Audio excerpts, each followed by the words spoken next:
Untidy, passionate and brutal, both towards himself and others.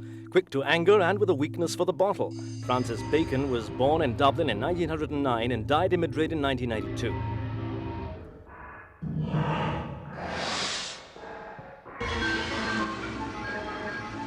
Bacon was 13 when the family was transferred to London, and he spent some of his most formative years in Germany. It was probably his encounter with the exasperated realism of the German New Objectivity movement, with its depictions of the horrors of war, that led him towards his raw and bitter style of painting, with its ability to describe the deformities of the human mind and body.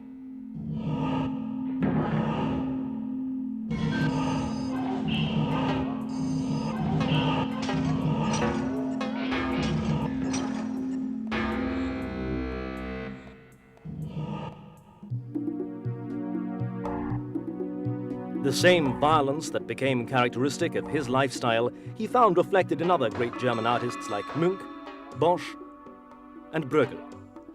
In 1944, one of his first mature and scandalous works went on show, the three-figure studies for the base of a crucifixion. From then on, his works exude a sense of guilt and horror for the human state.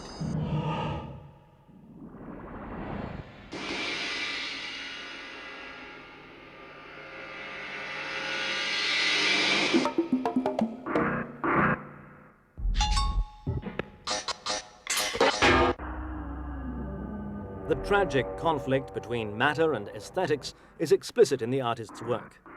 "When I enter a butcher shop," said the artist, "I'm always amazed that I am not hanging there instead of the animal." The quote from Rembrandt was frequently echoed in both the canvases and words of Francis Bacon.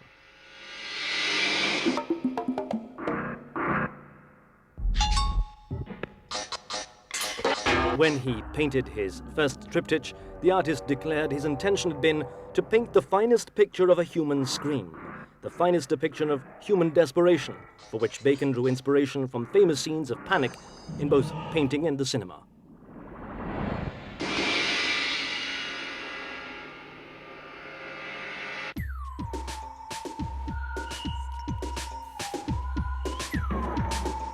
His work reflects a great love and interest in photography, both news photography as well as that which attempts to capture movement.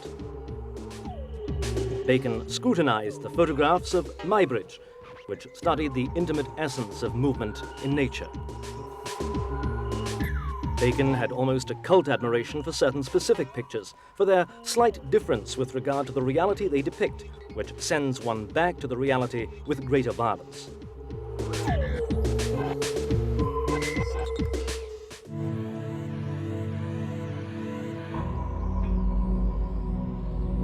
He also admired some artistically disturbing film directors, like Stroheim, Buñuel, and Eisenstein. His pictures were inspired by a real image. Bacon laid out his canvas and placed a little color on each finger of one hand. Using the other like a slingshot, he flung the paint against the first draft on the canvas. His paintings can be described as being a combination of planning and of chance, or as the French philosopher Gilles Deleuze put it, halfway between logic and torment. Nonetheless, Bacon used to say of himself, "It's my nature to be optimistic. We live, we die, that's it. Don't you agree?"